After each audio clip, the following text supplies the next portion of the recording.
धन्यवाद कुर्सीकोट बौद्धिकाली sub division वन कार्यालयका प्रमुख ज्यूलाई। त्यसै गरी म हाम्रो डिभिजन वन कार्यालय नलपुरका प्रमुख विष्णु प्रसाद अधिकारीज्यूलाई आज यस कार्यक्रममा विभिन्न सामुदायिक वनमा रहेका गतिविधि को अध्ययन सरले गर्दै गर्नु नै हुनेछ र यहाँ उपस्थित सम्पूर्ण सामुदायिक वनहरूका अध्यक्ष विभिन्न पदमा रहने पदाधिकारीज्यूहरूले सरलाई आज स्वागत गर्नको लागि यस मञ्चमा उपस्थित रहनुहुने सम्पूर्णलाई मन्तव्य दिनुन म हार्दिक अनुरोध गर्न चाहन्छु।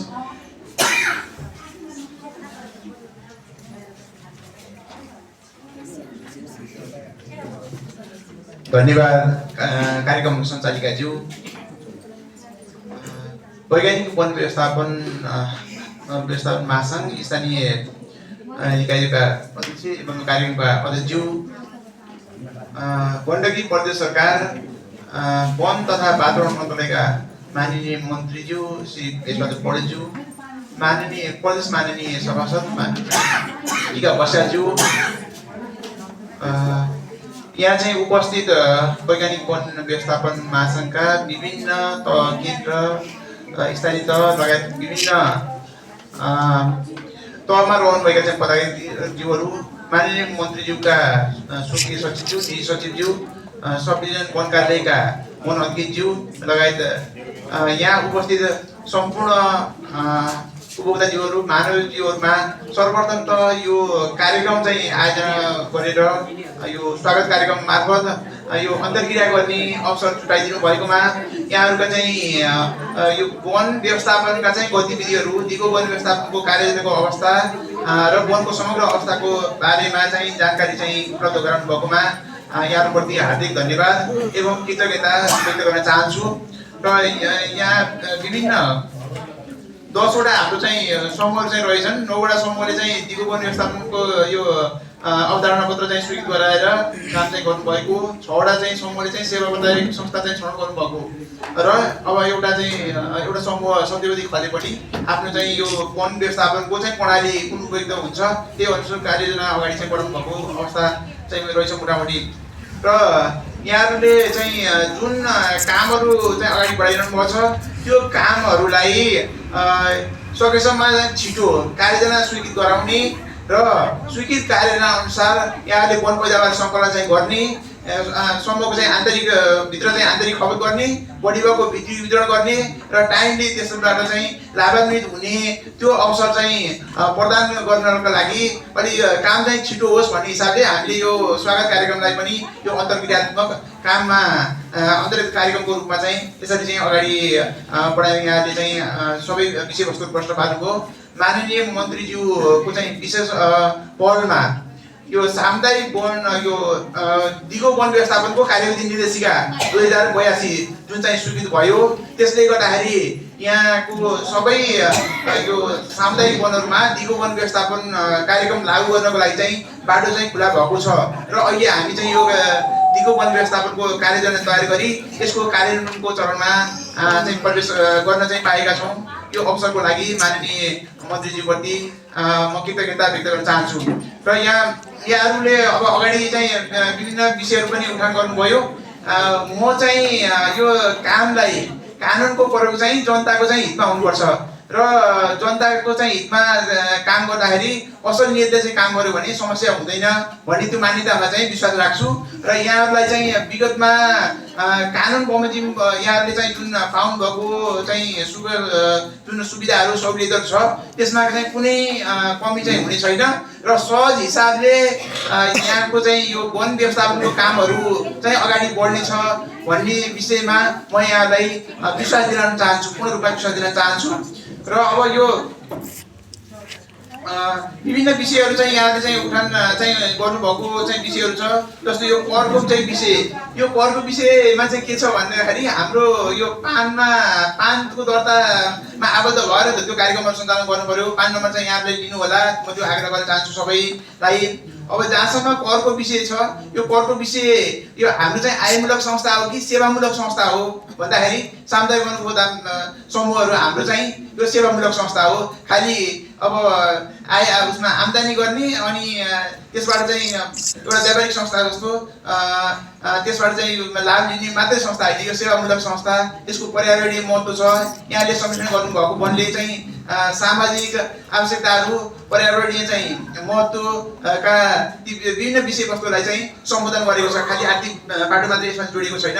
त्यही कारणले यसको चाहिँ यसलाई चाहिँ फरक प्रकृतिको हिसाबले हामी चाहिँ हेर्न सक्यौँ, त्यसमा लैजान सक्यौँ। त्यही अनुसार हामीले लबिङ गर्न सक्यौँ नीति निर्माण तहमा भने यसलाई चाहिँ अब यो कति चाहिँ यो समाज कल्याण परिषदमा आबद्ध चाहिँ भएका संस्थाहरूको यो सेवामूलक संस्थाको रूपमा यो करका विषयहरू, छुटिने विषयहरू पनि छन्। हामी त्यो विषयमा नि हेर्दै अध्ययन गर्दैछौँ र तपाईँहरूले पनि अब यसमा यी विषयहरूलाई अध्ययन गरेर यसलाई चाहिँ यो सेवामूलक संस्थाको रूपमा चाहिँ स्थापित गर्न चाहिँ हामीले चाहिँ सक्यौँ भने यी विषयहरूलाई के हदसम्म सम्बोधन गर्न सकिन्छ भन्ने मलाई लाग्छ।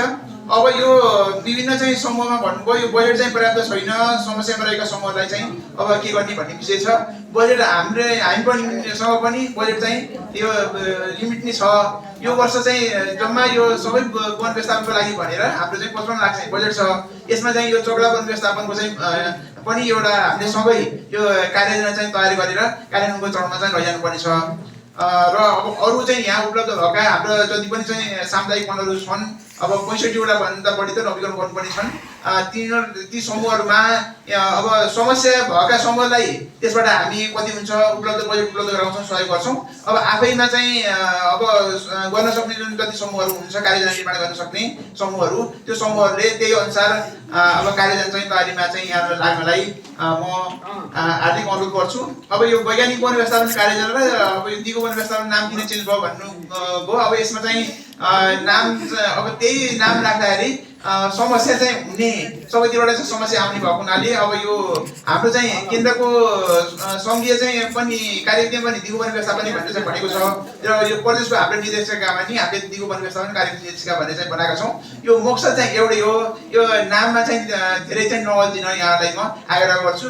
काम हाम्रो चाहिँ एउटै हो, जुन अगाडि हामीले काम गरिरहेका छौँ त्यही अनुसार नै अब हाम्रो चाहिँ कार्ययोजनाहरू चाहिँ अगाडि बढ्ने अवस्थामा चाहिँ पुगेका छन्। त्यही अनुसार काम चाहिँ हाम्रो अगाडि बढ्छन् र अब यहाँहरू चाहिँ जति अब यसमा चाहिँ कामहरू अगाडि बढाउने भन्ने लागिरहनु छ, त्योभन्दा बढी चाहिँ होइन आतुर म छु र यसमा यहाँहरूको चाहिँ कार्ययोजना उसमा प्रक्रिया चाहिँ पुऱ्याएर टेक्निकल्ली सबै राम्रो अवस्थामा टेक्निकली साउन्ड हुने हिसाबले कार्ययोजना चाहिँ तयारी गर्नु होला। विभिन्न उसमा यो परामर्शदात्री संस्था चितवन परम्परागत समाज लगायत अरू पनि संस्थाहरू हुनुहुन्छ र यही संस्थाहरू मार्फत नै अब यही कामहरू भएको छ भने एउटै चाहिँ मोडेलको पनि हुन्छ, सहिलो पनि हुन्छ। हाम्रो सूर्य गुरुङ अतिथि साहब हुनुहुन्छ, उहाँले नि अब सहजीकरण गर्नुहुन्छ र यसमा सकेसम्म यो परामर्शदाताबाट यो सबै अब हामी पनि बिचमा होइन म पनि सम्पर्क गर्छु परामर्शदाताहरूसँग, कुन अवस्थामा छ, के छ, कामहरू के कसरी अगाडि बढिरहेको छ, टेक्निकली त्यसको सबै पक्षहरू हेर्ने अध्ययन गर्ने काम चाहिँ हुन्छ। र हाम्रो चाहिँ सब डिभिजन यहाँ वन कार्यालयबाट ती सबै विषयहरू फिल्डको स्थलगत अवलोकनदेखि लिएर त्यो सबै त्यसको चाहिँ बाटोहरू माउहरूको चाहिँ अवस्था ती सबै हेरेर अनि त्यसलाई यहाँबाट सिफारिस चाहिँ गरिसक्नु भएपछि यहाँको चाहिँ कार्ययोजनालाई सकेसम्म छिटो चाहिँ अब यसलाई चाहिँ स्वीकृत गर्ने अवस्थामा लैजानुपर्छ भन्ने चाहिँ हामीलाई चाहिँ लागेको छ र यहाँहरू चाहिँ त्यसमा तयार भएर लाग्नु होला। र यसमा चाहिँ यो कार्ययोजना चाहिँ स्वीकृत हुने चाहिँ कार्ययोजना 65वटा चाहिँ कार्ययोजना नवीकरण गर्नुपर्ने छ। मलाई चाहिँ लाग्छ यो 65वटै कार्ययोजना चाहिँ सम्पन्न गर्नुपर्छ यो आर्थिक वर्षभित्र भन्ने चाहिँ हामीलाई लाग्छ। र अलि चाहिँ एक्टिभ समूहहरू जुन समूहले चाहिँ राम्रोसँग काम गर्ने अनि कार्ड्सको चाहिँ बिक्री वितरण चाहिँ हुने बाहिर अब आन्तरिक खपतको कुराहरूमा पनि त्यो समूहलाई चाहिँ पहिलो चाहिँ प्रायोरिटी दिने र अरू समूहलाई अब जहाँ चाहिँ कार्डको उत्पादन कम हुन्छ त्यो समूहलाई चाहिँ अहिले यसको हामी असारसम्म चाहिँ काम गरेर अर्को वर्षबाट चाहिँ लागू हुने र जुन अब एक्टिभ समूहहरू जुन अब दिगो वन व्यवस्थापन मार्फत यहाँहरूले चाहिँ त्यो काठको उत्पादन गर्ने बिक्री वितरण गर्ने त्यसबाट अब समूहको आय आर्जन समृद्धि प्राप्त गर्ने यी सबै विषयवस्तु छन्। यसमा चाहिँ यहाँहरू चाहिँ लागु हुनेछ भन्ने कुरामा म चाहिँ विश्वस्त छु। र अब यत्रो स्वागत कार्यक्रम मार्फत मलाई यो गरुङको माला चाहिँ बोकाइनु भयो र यो जिम्मेवारी पनि गरुङको जिम्मेवारी चाहिँ यहाँले चाहिँ प्रदान गर्नुभएको भन्ने चाहिँ मैले चाहिँ महसुस गरेको छु र यो जिम्मेवारीलाई यहाँको चाहिँ अन्तर्भावनालाई म आत्मसात गरेर यसलाई चाहिँ पूर्ण गर्ने पुरा गर्ने वचनबद्धता पनि व्यक्त गर्न चाहन्छु। र अब यी यहाँहरूले चाहिँ अरू चाहिँ उठाउनुभएका धेरै विषयहरू पनि छन्। सुखर ढलापडा हाम्रो चाहिँ कार्यजाल चाहिँ व्यवस्था भएको छ। सकेसम्म चाहिँ सुखर ढलापडा र त्यसलाई त्यो हटाउँदाखेरि नै राम्रो हुन्छ। यो वन व्यवस्थापन चाहिँ गर्ने समय पनि हो। सुखर ढलापडा पनि सकेसम्म हामीले त्यो सबै प्रक्रिया पुऱ्याएर अहिले नै यो टाइममा हटाउन चाहिँ सक्यौँ भने यो आगलागी चाहिँ ठुलो आगलागी चाहिँ जोखिमबाटलाई त्यसलाई न्यूनीकरण गर्नमा पनि यसले चाहिँ सहयोग चाहिँ पुऱ्याउँछ। र यो वन व्यवस्थापन चाहिँ गर्दाखेरि अब यो आगलागीको पनि चाहिँ समय छ। यहाँहरूले यो विभिन्न समूहहरूको चाहिँ क्लस्टर चाहिँ बनाएर आगलागी नियन्त्रणको लागि चाहिँ सामूहिक योजना चाहिँ बनाउने र त्यसलाई चाहिँ नियन्त्रण आगलागी हुनुभन्दा पहिलेका प्रिभेन्सन मेजरहरू चाहिँ अपनाउने र लागिहाल्दैन चाहिँ के गर्ने भन्ने त्यो सबै प्लानहरू चाहिँ तयार चाहिँ गराउनु होला। डिभिजन वन कार्यालयले यसमा के कसरी सहयोग गर्ने छ त्यो यहाँलाई चाहिँ सहयोग गर्न तत्पर छ। हामीसँग पनि केही कार्यक्रमहरू छन्। केही अब सब डिभिजन मार्फत पनि यहाँले त्यो कार्यक्रमहरू चाहिँ कोर्डिनेसन गरेर सब डिभिजनसँग चाहिँ कोर्डिनेसन गरेर र आफ्नो चाहिँ योजनाहरू चाहिँ तयार चाहिँ गर्नु होला। यसमा म यो आग्रह चाहिँ गर्न चाहन्छु।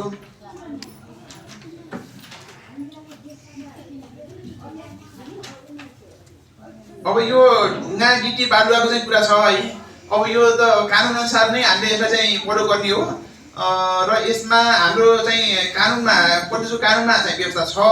अब त्यसमा कहीँ कतै त्यसलाई चाहिँ उपभोक्ता समूहले नै त्यसलाई अगाडि चाहिँ बढाउँदाखेरि केही चाहिँ समस्याहरू कहीँ देखियो भने त्यसलाई चाहिँ मापदण्ड एउटा चाहिँ मापदण्ड बनाएर क्लियर चाहिँ गर्नुपर्ने त्यो चाहिँ महसुस चाहिँ गरेका छौँ हामीले।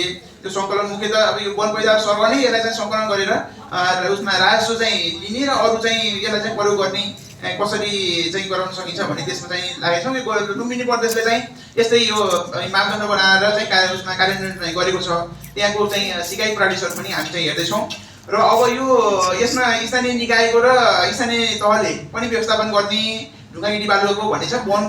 वनले पनि अब डिभिजन वन कार्यालयले पनि अब यो प्र्याक्टिस गर्न सक्ने भनेर हाम्रो कानुन व्यवस्था भइसकेपछि जुन चाहिँ खोलाको किनारमा रहेको होइन ठुलो रूपमा खोलाको किनारमा रहेको चाहिँ त्यो एउटा निश्चित आधार बनाएर त्यो चाहिँ स्थानीय तहले प्रयोग गर्ने, वन क्षेत्रमा रहेको चाहिँ यो वन कार्यालय मार्फत नै यो कामहरू चाहिँ अगाडि बढाउन उपयुक्त देखिन्छ। हामी अब स्थानीय तहसँग पनि समन्वय गरेर यसमा चाहिँ अगाडि बढ्नेछौँ। यति कुराहरू राख्दै हाम्रो यो यहाँको चाहिँ यो जुन स्वागत कार्यक्रम आयोजना गर्नुभयो यसको लागि चाहिँ हार्दिक धन्यवाद ज्ञापन गर्न चाहन्छु। यो कार्यक्रममा आफ्नो चाहिँ व्यस्त समयका बावजुद माननीय मन्त्रीज्यू र प्रदेश माननीयज्यूको जुन गरिमामय उपस्थिति रह्यो त्यसको लागि पनि म उहाँहरूप्रति हार्दिक कृतज्ञता व्यक्त गर्न चाहन्छु। यति भन्दै यहाँसँगको अन्तर्क्रिया छलफल भेटघाट र यो काम चाहिँ निरन्तर रूपमा अगाडि बढाउने वचनबद्धता व्यक्त गर्दै मेरो मन्तव्य टुङ्ग्याउँछु। हस्, धन्यवाद।